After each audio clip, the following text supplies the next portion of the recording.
नमस्कार, ओम शांति। आप सभी का हार्दिक स्वागत है हमारे इस अगले सत्र में।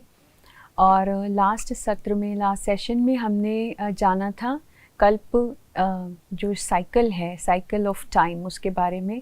और सारी ही अंडरस्टैंडिंग हमें मिल गई कि एक एक युग में हमने किस प्रकार से जन्म लिए, एक एक युग में क्या क्या हुआ। लेकिन जैसे बहुत लोगों के क्वेश्चंस आ रहे थे, कर्मों के आधार पर किस प्रकार से जन्म हमें मिलते हैं, कर्म किस प्रकार से मनुष्य करता है, और वो अंडरस्टैंडिंग हमें कैसे मिलती है कि हमें कौन सा कर्म अच्छा है, कौन सा कर्म बुरा है, कौन सा कर्म के अनुसार हमें क्या प्रारब्ध प्राप्त होगी। तो ऐसे बहुत सारे क्वेश्चंस हैं जिनके जवाब जानने हमें ज़रूरी थे। फिर बहुत लोगों का ये भी प्रश्न था कि हम पुनर्जन्म क्यों लेते हैं बार बार, और आत्मा जो है अपने कर्मों की भोगना क्या भोग करके करती है। तो जब कर्म की बात आती है, पुनर्जन्म की भी जिसमें बात आती है, तो बहुत लोगों की ये मान्यता है कि पुनर्जन्म जो है आत्मा 84 लाख योनियों में होकर के गुजरती है, और 84 लाख योनियों में जाकर के एक एक योनि के आधार पर फिर वहाँ पे अपने कर्मों की भोगना वो भोगती है। तो हम गहराई से इन सारी बातों का आज चिंतन करेंगे कि इसमें कितना सत्य है, आत्मा किस प्रकार से जन्म लेती है और आत्मा आगे कैसे बढ़ती है, अपनी उसकी यात्रा कैसे होती है। तो जब हम पुनर्जन्म की बात करें तो पुनर्जन्म आत्मा लेती क्यों है, क्यों बार बार मनुष्य आत्मा को जन्म लेना होता है। हमने इतने सतयुग, त्रेता, द्वापर, कलयुग में जो जन्म देखे, वो क्यों आत्मा ने इतने जन्म लिए। तो सबसे पहली बात जो हमने पिछले सेशन में भी जानी कि आत्मा क्योंकि एक अविनाशी शक्ति है, एक अविनाशी ऊर्जा है, और जिसका संस्कार है कि कर्म उसको करना ही है, कर्म किए बिना आत्मा रह ही नहीं सकती है। तो आत्मा का निजी धर्म ही कर्म करना है। तो एक जगह जाकर के आत्मा बैठ जाए परम धाम में तो उसका कोई अर्थ नहीं होता, फिर उसकी कोई आइडेंटिटी नहीं है, फिर उसका कोई अस्तित्व नहीं है। इसलिए आत्मा को आकर के इस सृष्टि रंगमंच पे अपनी कैपेबिलिटीज़ को, अपनी योग्यताओं को प्रूव करना होता है। तो एक शक्ति, एक एनर्जी तभी यूटिलाइज्ड है जब वो किसी न किसी रूप में अपने आप को व्यक्त कर रही है। उसी तरीके से आत्मा भी अपने आप को व्यक्त करने का जो साधन है वो है शरीर, और शरीर धारण करके ही वो अपने आप को बता सकती है, अपनी योग्यताओं को प्रूव कर सकती है। तो आत्मा शरीर धारण करती है, शरीर के द्वारा कर्म करती है। लेकिन उन कर्मों को हमने दो भागों में जैसे विभाजित किया हुआ है, सत्कर्म, विकर्म। तो आत्माएं जो कर्म करती हैं उनको या तो हम सत्कर्म कहेंगे या विकर्म कहेंगे। तो सत्कर्म विकर्म के हिसाब से आत्माएं हिसाब और किताब बनाती है, अकाउंट्स बनते हैं। सत्कर्म करती है तो अच्छाई का अकाउंट बनता है, विकर्म करती है तो बुराई का अकाउंट बनता है। उसी के अनुसार फिर उसका पाप और पुण्य का जो फल है वो निर्धारित होता है। तो फल कैसा था, फल अच्छा था या फल बुरा था, तो वो उसी आधार पर निर्धारित होता है। फिर हम देखते हैं कि आत्मा जो है इस विश्व नाटक पे अविनाशी पाठधारी है। वो नाटक कभी समाप्त नहीं होता है, कभी ख़त्म नहीं होता है। तक कि उस नाटक का अंत ना आ जाए तब तक आत्मा को जन्म लेते रहना होता है। जैसे ही उसका ये शरीर पूरा हो जाएगा तो वो अगले नाटक के लिए प्रिपेयर हो जाएगी, अगले शरीर को धारण करने के लिए तैयार हो जाती है, और अगले रूप से, दूसरे रूप से अपना वही अभिनय करने के लिए वो तैयार होती है। तो इसीलिए पुनर्जन्म लेना स्वाभाविक है आत्मा के लिए। अब जब मनुष्य आत्माओं के पुनर्जन्म की और बात करें तो हमारा जन्म ये ज़रूरी नहीं है कि हम स्त्री के रूप में अभी जन्म लिया है तो अगला जन्म भी हमारा स्त्री के रूप में ही होगा। मनुष्य आत्मा पुरुष बन के भी जन्म ले सकती है, और जन्म जो है वो किसी भी राष्ट्रीयता में भी हो सकता है। ज़रूरी नहीं है हम अभी इंडियन हैं तो अगला जन्म इंडिया में ही हो सकता है हम अमेरिका में, यूरोप में, ऑस्ट्रेलिया में, अफ्रीका में, या दुनिया के किसी भी कॉन्टिनेंट में, किसी भी कंट्री में हम जन्म लें। और किसी भी सामाजिक स्तर में या किसी भी धर्म के अंदर हमारा जन्म हो सकता है। और दूसरा, अपनी योग्यताओं के अनुसार भी मनुष्य आत्मा जन्म लेती है। जैसे उसके अंदर क्वालिफ़िकेशन है, जो उसकी क्वालिटी है, उसके अनुसार भी मनुष्य आत्मा जन्म लेती है। मनुष्य आत्मा अपने कर्मों की जो भोगना है वो पशु योनि में जाकर के भोगती है। तो बहुत सारे लोगों का ये बिलीव सिस्टम है कि हम कहीं आगे जाकर के पशु तो नहीं बन जाएंगे। तो और बहुत लोगों को डर भी लगता है इस बात को लेकर के, तो कहीं हम जानवर ना बन जाएं। तो इस भय के कारण भी मनुष्य कम से कम पाप करने से तो बचता है कि पाप कर्म करेंगे तो पशु योनि मिल जाएगी। लेकिन आज ये बिलीफ सिस्टम इतना कांस्टेंट हो चुका है हमारे अंदर कि हम मानते हैं कि शरीर छोड़ेंगे तो अगला जन्म पशु योनि में ही होना है, चाहे कोई अच्छा कर्म करके जाए चाहे कोई बुरा कर्म करके जाए। तो अच्छा कर्म करके भी अगर कोई मनुष्य पशु योनि में ही जा रहा है तो अच्छे कर्म और विकर्म करने में अंतर क्या हुआ? फिर तो विकर्म करके भी जब हमें पशु ही बनना है, अच्छा कर्म करके भी पशु ही बनना है, तो फिर अच्छा कर्म करने की प्रेरणा तो हमें किसी बात से मिल ही नहीं सकती है। तो इस आधार पर हम समझे कि मनुष्य आत्मा और पशुओं की आत्मा दो डिफरेंट टाइप्स ऑफ सोल्स है। पशु की आत्मा और मनुष्य आत्मा का कंपैरिजन नहीं किया जा सकता। क्यों? क्योंकि मनुष्य आत्मा जो है वो एक सीड की तरह होती है, एक बीज की तरह होती है। जब एक बीज की क्वालिटी है, आप एक बीज को जब धरती के अंदर बोते हो, आप भले ही उसके साथ, जैसे अगर आपने सेब का बीज बोया और सेब के साथ आम का बीज भी बोया, तो ऐसा नहीं है कि उनके फल एक्सचेंज हो जाएंगे। अगर आपने सेब का बीज बोया है तो उसमें से सेब ही निकलेगा, आम का बीज बोया है तो आम ही निकलेगा, वो बीज एक्सचेंज नहीं हो सकते हैं। उसी आधार पे हम देखें कि जो क्वालिटी पशु की है वो मनुष्य के पास नहीं है, और जो क्वालिटी मनुष्य आत्मा की है वो पशु के पास नहीं है। जैसे मनुष्य आत्माओं को बुद्धि प्राप्त है, वो प्लानिंग करते हैं, फ्यूचर के बारे में सोचते हैं कि मुझे क्या करना है, अपने जीवन के साथ क्या करना है, अपने करियर की प्लानिंग करते हैं और भविष्य में इतनी सारी चीज़ों का वो निर्माण करते हैं। लेकिन जब पशु की बात करें, जानवर की बात करें, तो जानवर कोई प्लानिंग नहीं करता है। उसका तो इतना भी नहीं पता होता है कि रात को उसको खाना मिलेगा भी या नहीं मिलेगा। तो किसी भी जानवर को क्या आपने कभी प्लानिंग करते हुए देखा है? उसी तरीके से हम देखें कि जानवरों के अंदर जैसे कोई नेचुरल कैलेमिटीज़ होती हैं तो पूर्वाभास उनको हो जाता है कि जैसे कि कुछ होने वाला है। तो ये क्वालिटी इंसानों के अंदर, मनुष्य आत्माओं के अंदर नहीं पाई जाती। तो दोनों ही आत्माएं डिफरेंट सोल्स हैं। तो आज हमें ये जानना है कि कोई भी मनुष्य आत्मा कभी भी पशु योनि में जाकर के अपने कर्मों की भोगना नहीं भोगती है। इसके बहुत सारे उदाहरण हमारे जीवन में हमें देखने को मिलते हैं। पशुओं की योनि अलग है, मनुष्य योनि अलग है। अगर मनुष्य आत्माएं अपनी भोगनाएं, कर्मों की भोगना पशु होकर के भोगे, जिसमें से भी एक बहुत बड़ी मान्यता ये है कि अगर आप हिंसक काम करोगे तो आपको हिंसक योनि प्राप्त होगी। जैसे कि अगर आपने किसी का खून किया, किसी को मार डाला, तो आपको हिंसक योनि अर्थात जैसे कि शेर बन के पैदा होना होगा। तो शेर योनि में अगर आप गए, मान लीजिए, तो शेर को कौन शिक्षा देगा कि भाई तुम्हें सुधरना है, तुम्हें अब ये अपना ये जो काम है, ये जो कर्तव्य है, ये जो कर्म है, इसे छोड़ देना है? क्या आपने कभी जानवरों की क्लासेस होते हुए देखी है? क्या कोई जाकर के जानवरों को सिखाता है या समझाता है या उनको ट्रेनिंग देता है कि पशु से मनुष्य कैसे बना जावे? तो हमने ऐसा तो कहीं नहीं देखा। क्योंकि अगर ऐसा है तो इंसान को सुधारने की बजाय हमें तो जानवरों को सुधारना चाहिए। क्योंकि जब इतनी सारी योनियां लेने के बाद हम मनुष्य बने हैं, और मनुष्य जीवन सबसे सर्वोच्च जीवन है, सबसे ऊंचा जीवन है, सबसे श्रेष्ठ मूल्यवान जीवन है, तो मनुष्य बनने के बाद अब तो मुझे किसी चीज़ की कोई चिंता नहीं होनी चाहिए। अब तो मैं मनुष्य बन गया हूँ। लेकिन मनुष्य को ही सुधारने के लिए कहा जाता है, सुधरने के लिए कहा जाता है, और मनुष्य को ही ट्रेनिंग दी जाती है, मनुष्य को ही जेल में बंद किया जाता है, मनुष्य को ही शिक्षा दी जाती है।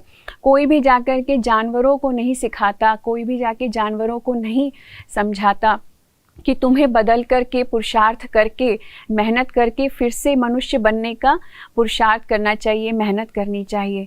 और हर योनि में हर जो पशु है, हर आत्मा जो है वो खुश है, प्रसन्न है। जैसे कि अगर आप किसी भी जानवर को देखो तो उसको इस बात का आभास भी नहीं है, इस बात का रियलाइजेशन भी नहीं है कि मैं कभी पुरुष था, मैं कभी मनुष्य था और अब मैं जानवर बन गया हूँ। नहीं, वो अपने आराम से अपने जीवन को व्यतीत करते हैं। पक्षी आकाश में ऐसे उड़ते हैं बिल्कुल जैसे कि वो आकाश के राजा हैं, और हर प्राणी अपनी अपनी योनि में एकदम खुश है। उसको ज़रूरत नहीं है कि वो मनुष्य बने। उसी तरीके से मनुष्य भी अपनी योनि में खुशी भी महसूस करता है, सुख भी महसूस करता है और दुख भी महसूस करता है, परंतु उसका आधार क्या होता है? कर्म होते हैं। तो जब हम आज के जीवन में देखें, आज एक बच्चे का जन्म होता है तो उसको उसके माँ बाप जो हैं जिम्मेदारी नहीं लेने के कारण से उसको कचरे के ढेर में डाल देते हैं।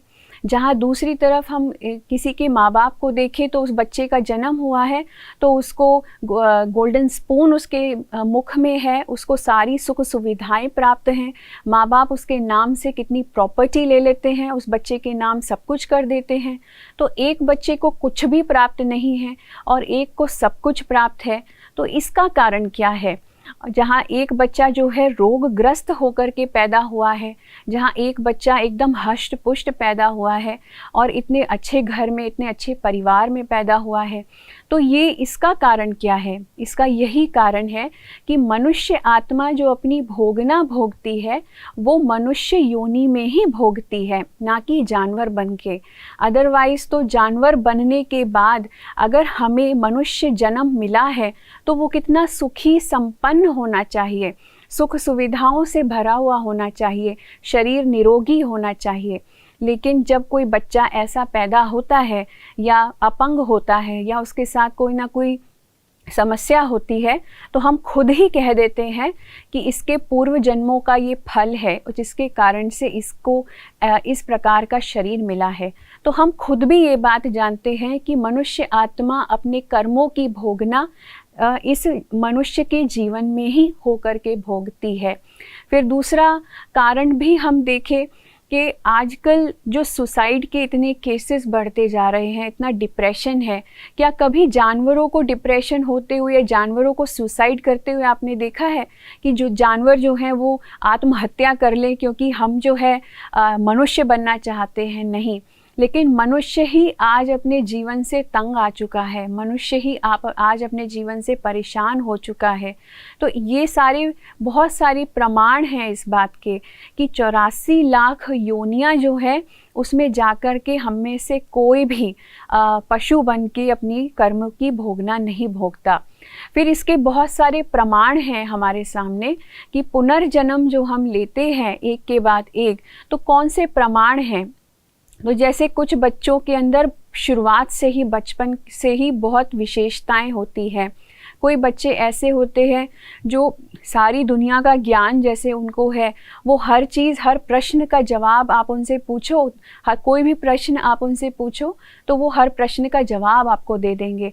तो जैसे हमारे हिंदुस्तान में गूगल बॉय है, तो आप जानते हैं कि वो बच्चा अपने IQ लेवल से कितना स्मार्ट है, किस कारण से है, उसके अंदर ऐसे आत्मा में ऐसे कौन से संस्कार हैं जो उसको हर चीज़ पता है। निश्चय ही वो आत्मा अपने पूर्व जन्म से वो संस्कार लेके आई है, वो ज्ञान उस आत्मा के अंदर भरा हुआ है जो इस जन्म में भी अपने आप को वो रिवील हो रहा है। उसी तरीके से कुछ बच्चे ऐसे होते हैं जो पूरी ज्योग्राफी के, अगर उनसे सवाल किए जाए कि कौन सा कंट्री कहाँ है, कौन सा कंट्री की कैपिटल क्या है, पूरी ज्योग्राफी आपको बता देंगे। कुछ बच्चे बचपन से ही डांस करने में निपुण होते हैं, कुछ बच्चे बहुत बचपन से ही पियानो इतना अच्छा बजाते हैं। तो कोई ना कोई विशेषता हम देखें कि बच्चों के अंदर, छोटे छोटे बच्चों में, चाहे 2 साल का बच्चा है, 5 साल का बच्चा है, तो करामाती काम करते हुए देखते हैं उनको। वो किसके कारण से है? क्योंकि ये वही आत्माएं हैं जो अपने पूर्व जन्म में वो संस्कार धारण करके आज इस जन्म में उसको व्यक्त कर रही हैं। तो ये विलक्षण जो बच्चे हैं, ये उदाहरण है एक बहुत बड़ा कि मनुष्य आत्मा अपने संस्कारों को भी व्यक्त आगे जाकर के ट्रांसफ़र होके दूसरे जन्म में व्यक्त करती है। तो आत्मा मनुष्य योनि में नहीं जा रही है, लेकिन मनुष्य बनकर के ही अगले जन्म में आ रही है। फिर दूसरा अगर हम प्रमाण देखें तो दूसरा प्रमाण है कि सम्मोहन के द्वारा जब हम किसी को उनके पूर्व जन्मों में ले जाते हैं तो अगर हम देखें कुछ ऐसे देश हैं, कुछ कंट्रीज़ हैं, जैसे अमेरिका में इस बात के ऊपर काफ़ी रिसर्च की गई है। कुछ लोगों ने बहुत इस सब्जेक्ट को के ऊपर अध्ययन किया है कि वो जानना चाहते हैं कि मनुष्य आत्मा बहुत सारे प्रॉब्लम से होकर के गुज़रती है, डिप्रेशन का शिकार हो जाती है। तो वो रीज़न समझ में नहीं आता, कारण समझ में नहीं आता कि क्यों है ऐसा। तो उन आत्माओं के ऊपर स्टडी की गई है कि उनको पूर्व जन्मों में लेकर के गया, उनको हिप्नोटाइज करके फिर उनकी जैसे आत्मा की कैसेट जो है वो रिवाइंड कर देते हैं और उनको पिछले जन्मों तक ले जाते हैं।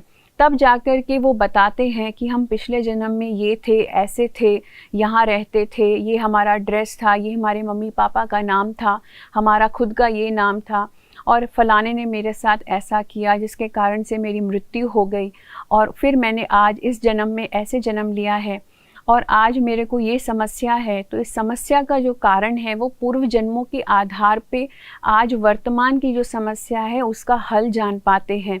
तो कितने केसेस हैं ऐसे जो पूर्व जन्मों में जाकर के उसको समझ के उसका ज्ञान प्राप्त करके उसका सल्यूशन ढूंढा गया है। तो तीसरा प्रमाण हम जब देखते हैं तो कुछ बच्चे ऐसे भी होते हैं जिनको अपनी पूर्व जन्म की स्मृति भी होती है। तो वो बच्चे थोड़े समय के बाद 3-4 साल के बाद खुद बताने लगते हैं कि मेरा नाम ये है, मैं पिछले जन्म में मैं ऐसा था, मेरा घर तो वहाँ है, मेरे मम्मी पापा का नाम ये था।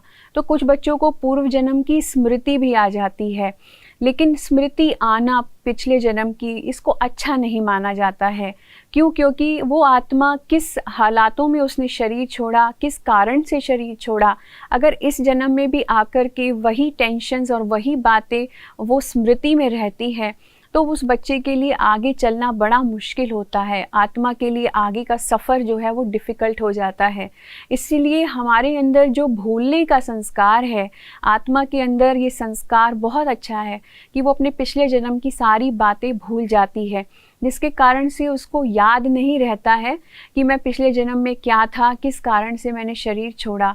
वरना इस जन्म की जो समस्याएं हैं उसकी टेंशन्स भी आज हम साथ में लें और पिछले जन्म की समस्याओं की टेंशन्स भी साथ में लें।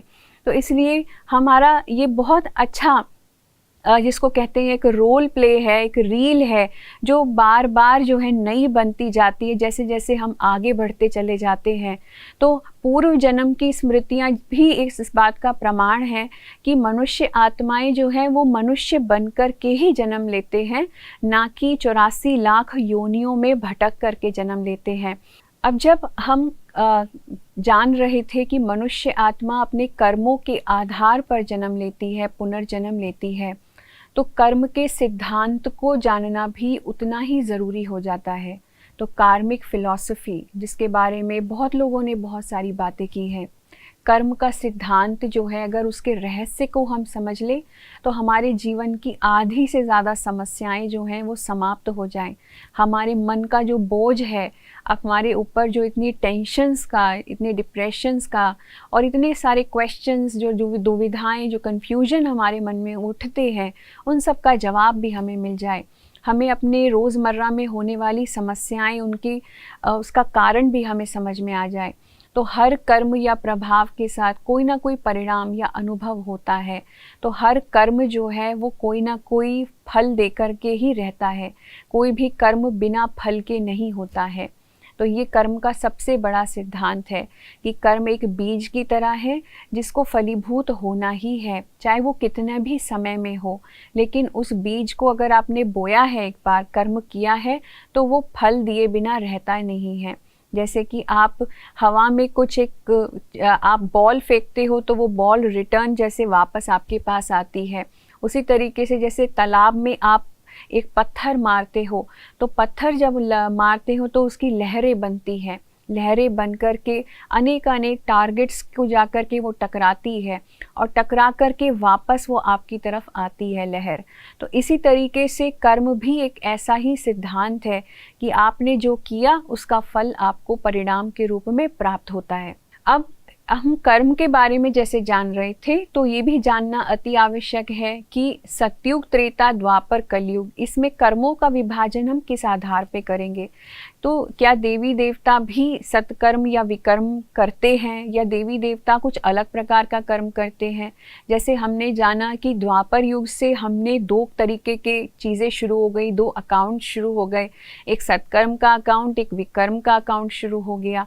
तो अब तक फिर कौन सा अकाउंट था, सतयुग और त्रेता युग में कौन से अकाउंट्स थे, क्या अकाउंट्स बन रहे थे या कुछ डिफरेंट था। तो कर्म को अगर हम विभाजित करें तो 3 भाग में कर्मों का विभाजन किया जा सकता है। पहला है सत्कर्म, सुकर्म, दूसरा है विकर्म और तीसरा है अकर्म। तो इन तीनों को अगर हम गहराई से जानें, सुकर्म क्या होता है।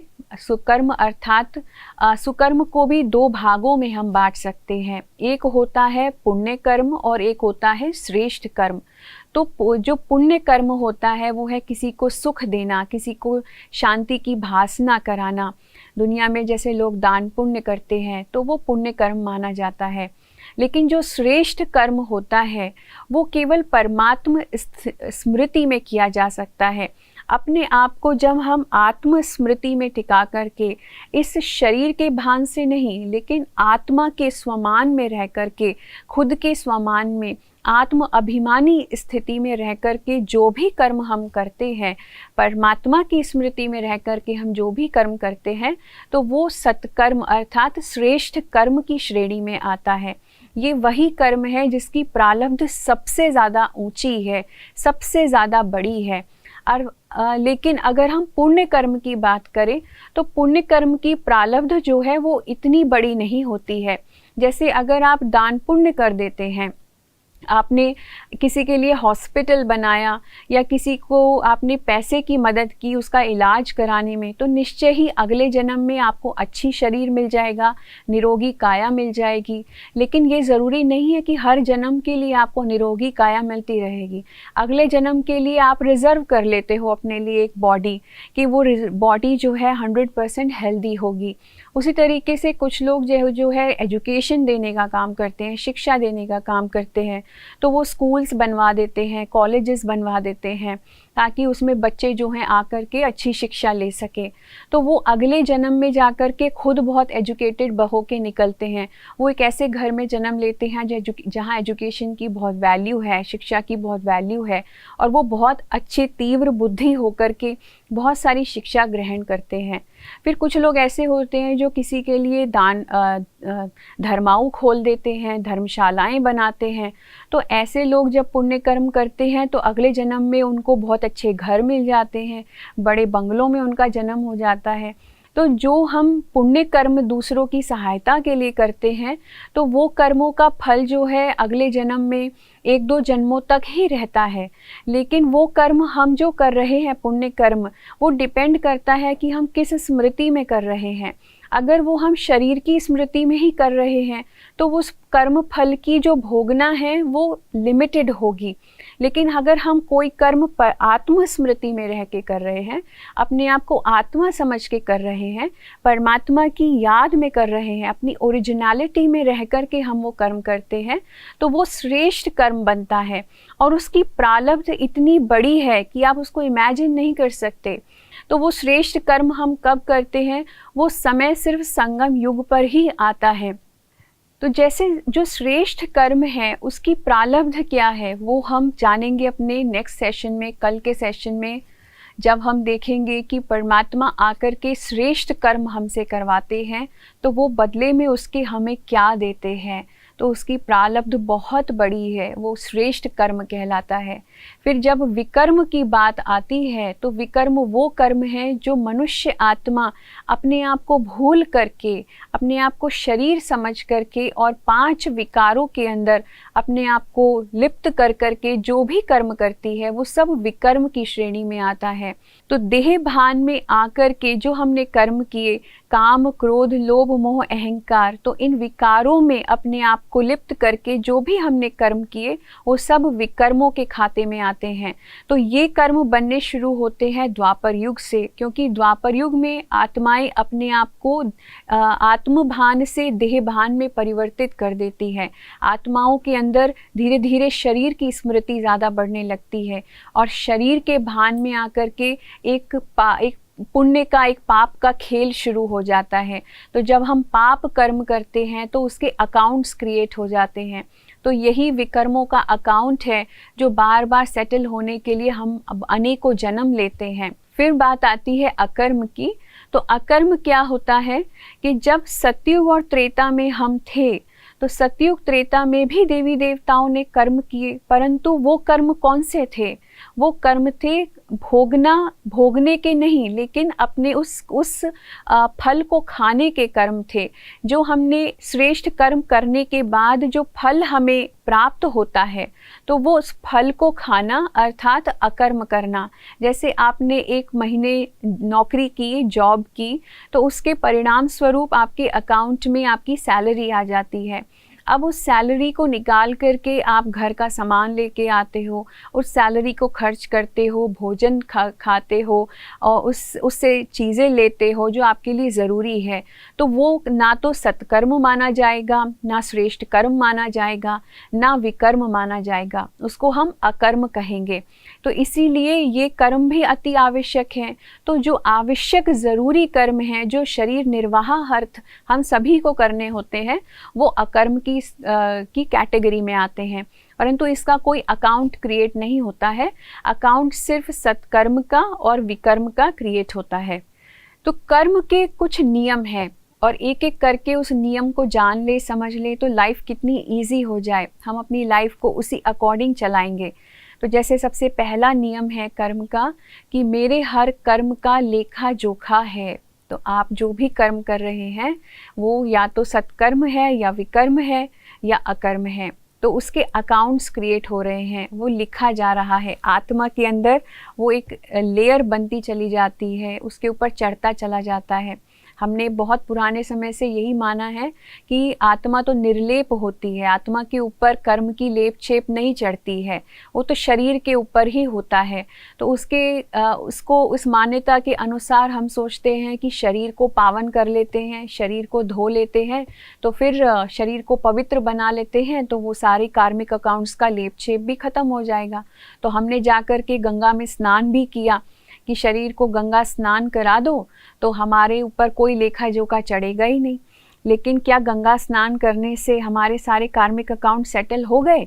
तो इसका तो मतलब ये है कि दुनिया में जो भी व्यक्ति गलत काम करता है, सारे दुनिया के क्रिमिनल्स को उठा करके गंगा स्नान करा देना चाहिए, तो सारे कार्मिक अकाउंट्स का लेखा जोखा ख़त्म हो जाएगा। फिर हमें इतनी सारी कोर्ट्स और ये इतने बड़े लॉयर्स और बैरिस्टर्स, इन सब की क्या ज़रूरत है जब कोई अच्छा कर्म ही हमेशा करेगा, लेखा जोखा विकर्म करेगा ही नहीं। तो ये बहुत सारी गलत मान्यताएं हैं जिसके साथ हम चल रहे हैं। तो कर्म के लेखा जोखा ज़रूर होता है, कर्म फल ज़रूर होता है जो आत्मा के ऊपर चढ़ता है, ना कि शरीर के ऊपर। जैसे अब दूसरा नियम जो है वो ये है, मेरा भूतकाल मेरे वर्तमान को प्रभावित करता है। बिल्कुल करता है। इसका उदाहरण एक छोटी सी आपको एक कहानी सुनाते हैं।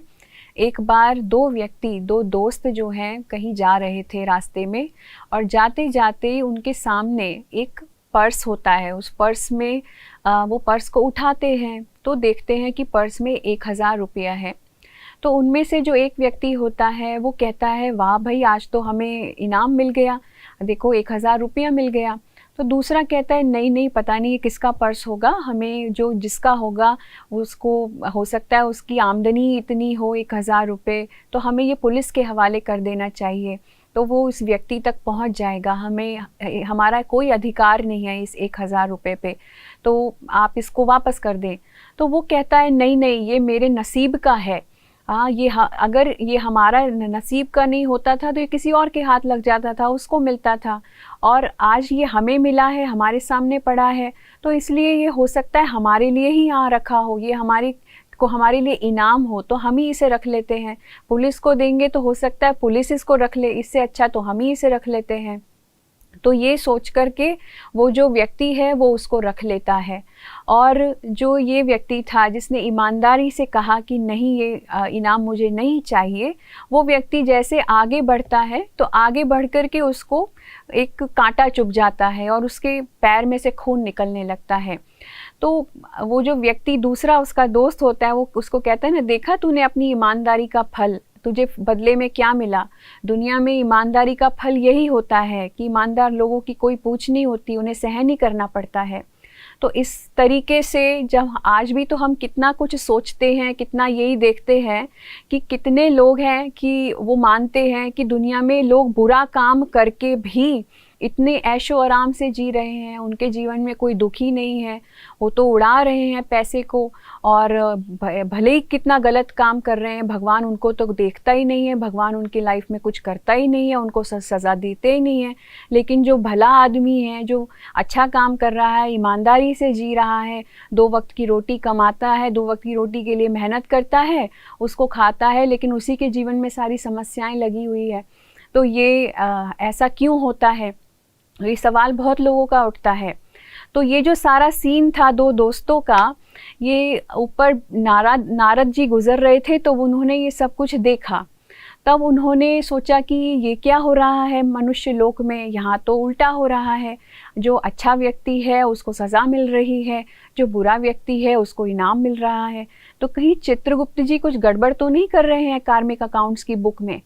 तो वो जाता है भगवान के पास और कंप्लेन करता है कि चित्रगुप्त जी कुछ अकाउंट्स की बुक में हेर फेर कर रहे हैं, वो चेंज कर रहे हैं उसको। तो भगवान कहते हैं बुलाओ चित्रगुप्त जी को, ऐसा तो नहीं हो सकता, वो ये गड़बड़ नहीं कर सकते।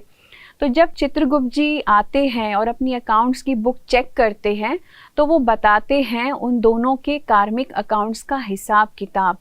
तो वो कहते हैं कि ये जो व्यक्ति था जिसको वो इनाम लिया, जिसने वो 1000 रुपये लिए, जिसने बेईमानी की, असलियत में ये व्यक्ति पहले बहुत ईमानदार था और बहुत ईमानदार उसने काम किए, ईमानदारी से लोगों की मदद की, अपने काम में निष्ठा से उसने हर कर्तव्य को निभाया और हर चीज़ का बहुत ध्यान रखा, पुण्य कर्म भी बहुत किए।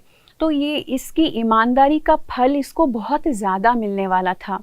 लेकिन एक छोटी सी परीक्षा इसकी ली गई कि क्या ये आज भी ईमानदार है, क्या ये आज भी वैसी ही धारणा और वैसे ही संस्कारों वाला व्यक्ति है।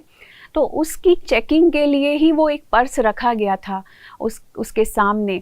तो जब वो सीन उसके सामने आया, वो परीक्षा उसके सामने आई, तो उसने उस पर्स को उस छोटे से अपने एक छोटी सी गलती के कारण से अपने उसकी सारी जो पुरानी चीज़ें थी वो छूट गई। और यहाँ जब उसने छोटी सी बेईमानी दिखा दी अपने संस्कारों में, तो सिर्फ वो सारा पुण्य जो उसको मिलने वाला था वो घट करके सिर्फ 1000 रुपया ही उसको मिला। तो उस सारे पुण्य को उसने ख़त्म कर दिया सिर्फ एक छोटी सी गलती, एक छोटी सी बेईमानी के कारण से। तो ये जो इनाम था ये असलियत में घट कर के उसको मिला है। मिलना तो बहुत कुछ था, लेकिन जो मिलना था उसका बहुत छोटा रूप में उसको प्राप्ति हुई।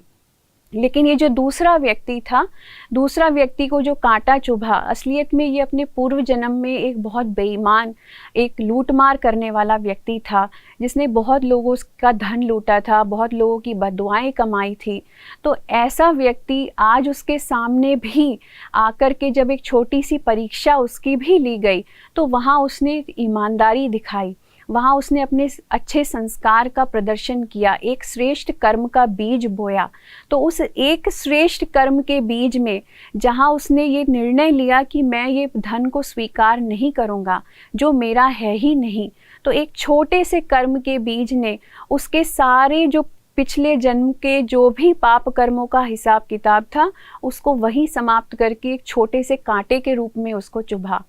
तो ये कार्मिक अकाउंट्स का हिसाब किताब है जो हम सबके साथ जुड़ा हुआ है और हम इसी के अनुसार चलते हैं। तो ये नहीं सोचिएगा कि जो इतना सारी चीज़ें जो भोग रहे हैं, इतना सुख भोग रहे हैं, एक वक्त ऐसा आएगा जब उन्हें अपने हर कर्म का हिसाब देना होगा। इसलिए इस बात को जान लीजिए कि हमारे भूतकाल का हमारे वर्तमान के ऊपर बहुत बड़ा प्रभाव पड़ता है। उसके साथ हम देखें कि कुछ भी अकस्मात नहीं होता है, कुछ भी कोइंसिडेंस जैसी चीज़ नहीं होती है। बहुत बार ऐसा होता है कि हमारे सामने ऐसी ऐसी सीन्स आती है कि हम कंफ्यूज हो जाते हैं कि ये व्यक्ति कौन आया मेरी लाइफ में अचानक से और सब कुछ तबाह करके चला गया, सब कुछ लेके चला गया। या हम ऐसे परिस्थिति में घिर जाते हैं कि हमने कभी स्वप्न में भी नहीं सोचा होता। जैसे कि आज की जिस परिस्थिति में हम सब हैं, आज ये जो सिचुएशन में जिसमें सारी दुनिया की आत्माएं हैं, एक वायरस ने पूरी दुनिया को हिला के रखा हुआ है, तो ये भी कोई कोइंसिडेंस नहीं है, इसका भी एक कारण है। तो कोई भी चीज़ कोइंसिडेंस नहीं होती है, हर चीज़ कर्म के फल के साथ जुड़ी हुई है। जो हम सभी आत्माओं ने, सारे विश्व की आत्माओं ने जो मिलकर के इस दुनिया को एक पाप की दुनिया बनाने में हम सबका भागीदारी रही है, हम सबका कंट्रीब्यूशन रहा है। हमने प्रकृति को दूषित किया, प्रदूषित किया, तो हम सबका वो पाप कर्म करने में कंट्रीब्यूशन है। तो उसके परिणाम स्वरूप हम सबको प्रकृति के द्वारा, कर्म फल के द्वारा ये भोगने को मिल रही है, जिसका जो नतीजा है सारी दुनिया के सामने है, सारी दुनिया को के सामने वो परीक्षा के रूप में है। तो हम सब भागीदार हैं उसमें। तो हर कोई भी चीज़ कोइंसिडेंस नहीं है, हर चीज़ किसी अर्थ के कारण से है, कोई रीज़न से है। उसी तरीके से आगे अगर हम देखें कि मुझे वही प्राप्त होता है जिसके मैं लायक हूँ, इसीलिए हमेशा कभी ये नहीं सोचो कि फलाने को ज़्यादा क्यों मिला, मुझे कम क्यों मिला, या हमारा कर्म फल जो है हम मेहनत इतनी करते हैं लेकिन उसका नतीजा इतना नहीं निकलता है। तो ये भी कारण नहीं है। हम जितना करते हैं, जिस नियत से, जिस इंटेंशन से करते हैं, वही उसी कर्म फल के अनुसार हमें वो प्राप्ति होती है। उसी तरीके से अगर हम नेक्स्ट कर्म का नियम देखें तो वो है कि मुझे वही प्राप्त होता है जिसके मैं लायक हूँ। शायद आपने सुना हो कि we are always govern by the people whom we deserve, मतलब कि हमारे आसपास वही लोग होते हैं या हमें वही चीज़ें प्राप्त होती है जो हमारे लायक होती है। जैसे आज जो है हम अपनी गवर्नमेंट को चुनते हैं, तो प्रजा में से गवर्नमेंट को चुना जाता है, तो डेफिनेटली ये वही लोग हैं जिनको हम डिज़र्व करते हैं। तो अगर हमें अच्छी चीज़ें चाहिए अपने जीवन में तो हमें अच्छा बनना पड़ेगा, ताकि हमें फल स्वरूप भी अच्छी चीज़ें हमारे जीवन में आए, अच्छे लोग हमारे जीवन में आए। अगर मैं खुद ही बुरा हूँ तो मेरा संपर्क भी, मेरा सामना भी ऐसे ही लोगों से होगा, मैं अट्रैक्ट भी ऐसे लोगों को करूँगा जो अच्छे नहीं होंगे। हाँ, तो ये हमेशा ध्यान रखें कि कर्म फल, जो कर्म है वो अपने ही समान की चीज़ों को, अपने ही लेवल की चीज़ों को अपनी तरफ आकर्षित भी करता है। फिर अगर हम अगला देखें कर्म का नियम, तो हम हमेशा अपने भाग्य का खाते हैं, किसी और के भाग्य का हम नहीं ले रहे हैं। जिसके भाग्य में जो है वो उसको प्राप्त हो रहा है। तो हम कहते हैं ना, दाने दाने पे लिखा है खाने वाले का नाम। तो इसीलिए हर व्यक्ति जो उसने मेहनत की है, जो कर्म उसने किया है, अगर सत्कर्म किया है तो उसकी भोगना उसको मिल रही है, उसका फल उसको मिल रहा है। विकर्म किया है तो वो उसका फल उसको मिल रहा है। तो कर्म फल के अकॉर्डिंग ही वो भाग्य हमारा बनता है, और वो भाग्य हमसे कोई छीन नहीं सकता। बहुत बार हमें लगता है कि ये मेरे भाग्य, ये मुझे क्यों नहीं प्राप्त हुआ, ये उसी को क्यों प्राप्त हुआ, उस व्यक्ति को इतनी सारी सुख सुविधाएं हैं, मुझे नहीं है, बल्कि मैं उससे ज़्यादा मेहनत करता हूँ, वो तो इतनी मेहनत करता भी नहीं है, वो तो बैठे बैठे सब कुछ उसको मिल रहा है, तो वो लकी है, मैं इतना अनलकी क्यों हूँ। तो अनलकी और लकी जैसी कोई बात होती ही नहीं है। जो भाग्य है वो मनुष्य अपने कर्म के आधार पर बनाता है। श्रेष्ठ कर्म करते रहे तो भाग्य अपने आप श्रेष्ठ बनता रहेगा।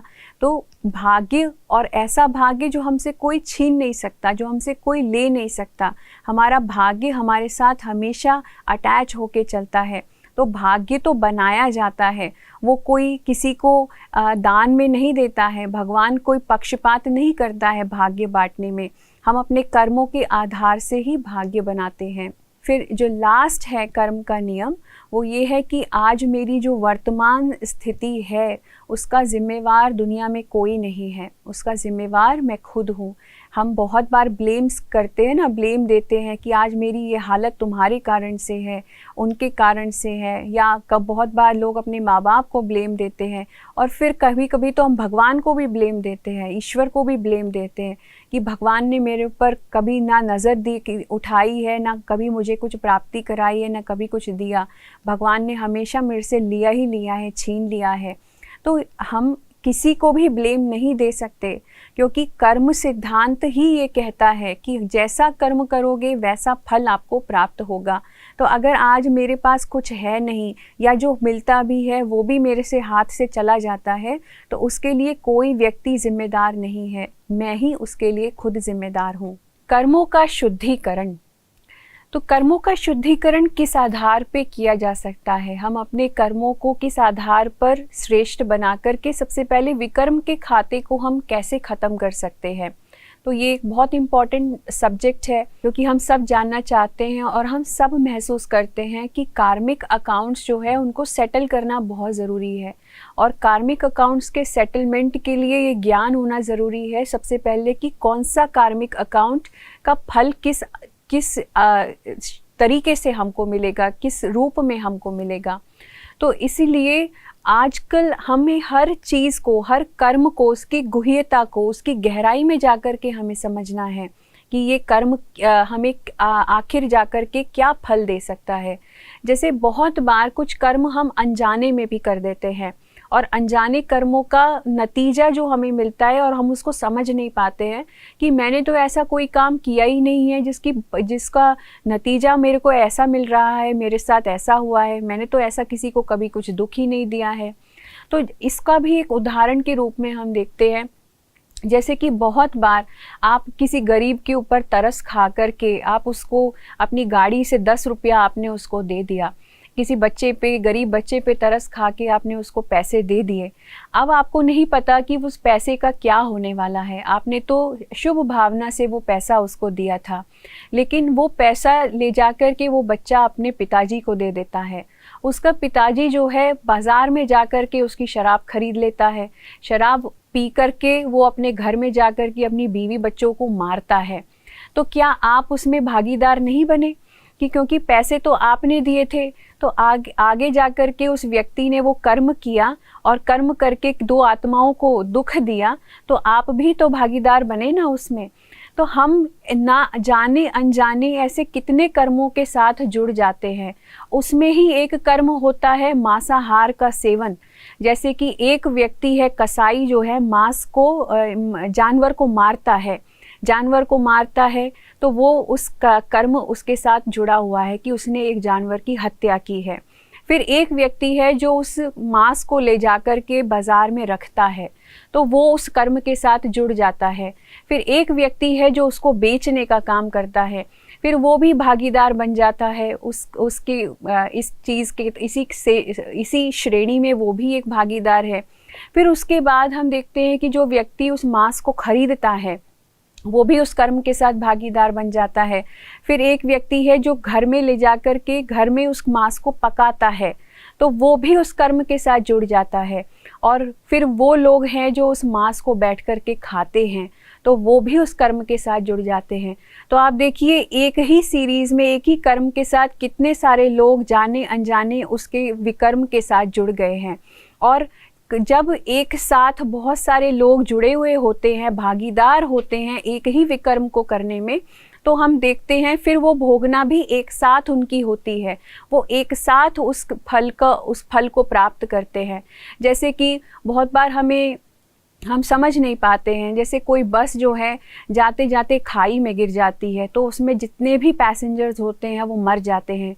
तो हम सोचते हैं इतने पैसेंजर्स थे, मान लो 50-60 लोग थे एक साथ, उनका आपस में कोई लेन देन नहीं, उनका आपस में कोई जानकारी नहीं, ना वो एक दूसरे को जानते थे।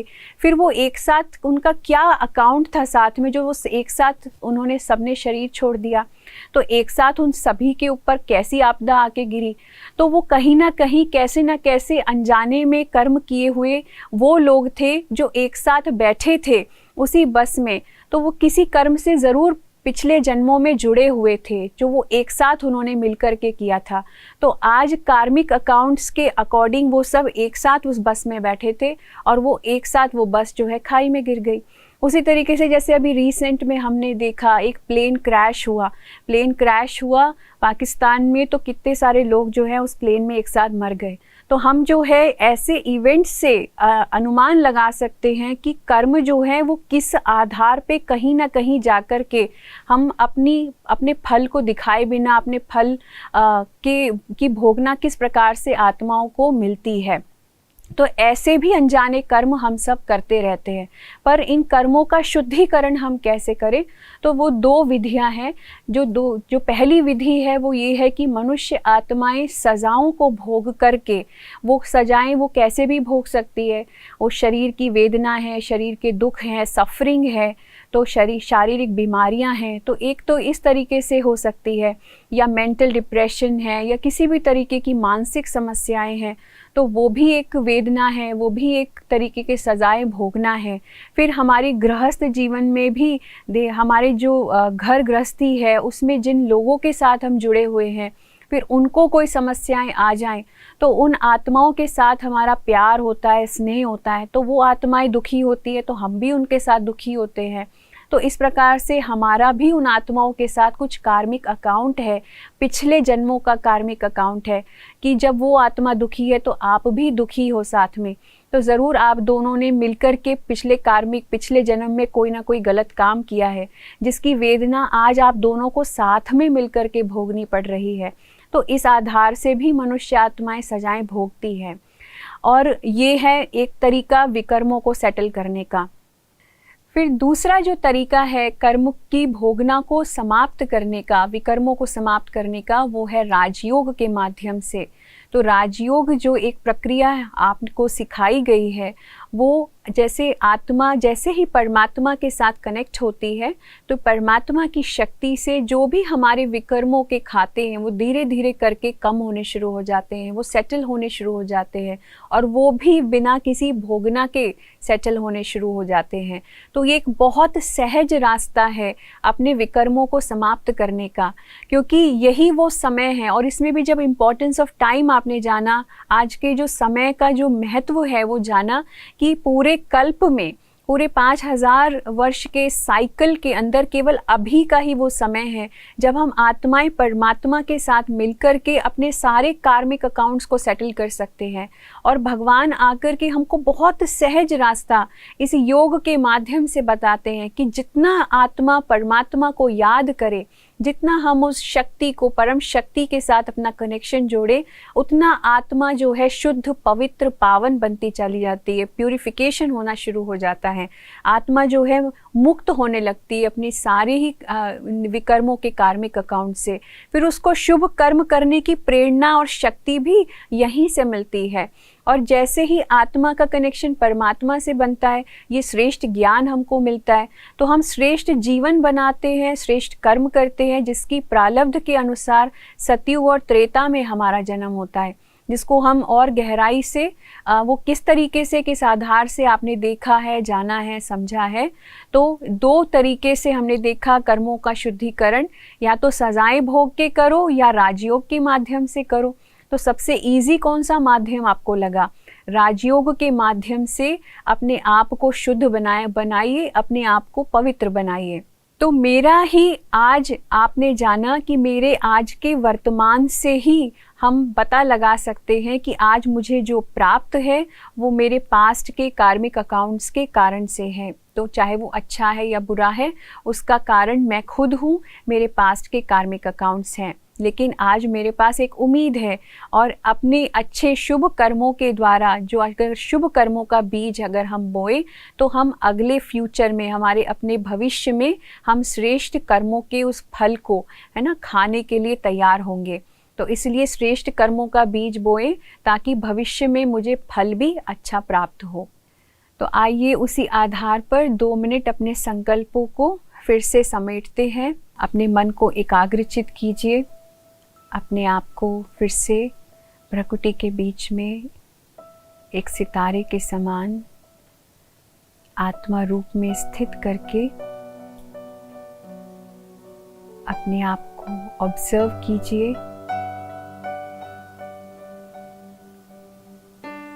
अपने आप को देखिए। मुझ आत्मा ने अनेकों कर्म किए हैं। भूतकाल में मैंने क्या किया है मैं नहीं जानता, परंतु आज मुझे ये ज्ञान प्राप्त हुआ है कि मेरा वर्तमान मेरे उन्हीं पास्ट के कार्मिक अकाउंट्स का रिजल्ट है।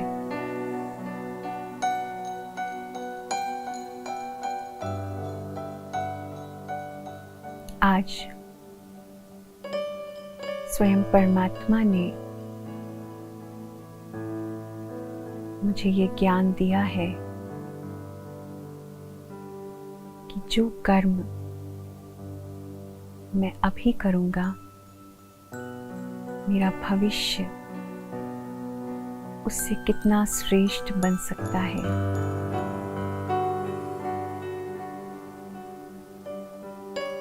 आज इस संगम युग पर मैं आत्मा परमात्मा स्मृति में अपने जीवन में हर कर्तव्य कर रही हूँ। अपना एक नया भविष्य बना रही हूँ, उज्जवल भविष्य बना रही हूँ। मैं वर्तमान में सारी ही चिंताओं को त्याग कर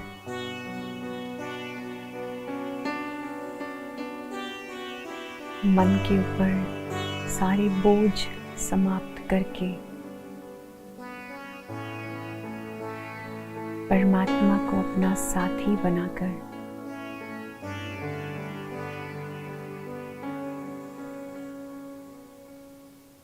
हर कर्म में उसको साथ लेकर आगे बढ़ रही हूँ। मुझे निश्चय है कि अब मेरा भविष्य अच्छा ही होगा। मेरा भाग्य बनाने वाला भाग्य विधाता स्वयं मुझे गाइडेंस दे रहा है, श्रेष्ठ कर्म करने की शिक्षा दे रहा है।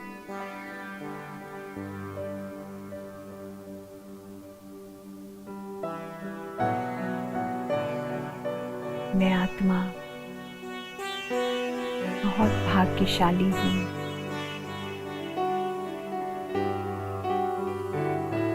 ये मेरे किसी पुण्य कर्म का ही फल है जो मैंने परमात्मा को पाया है। इस ज्ञान को समझा है।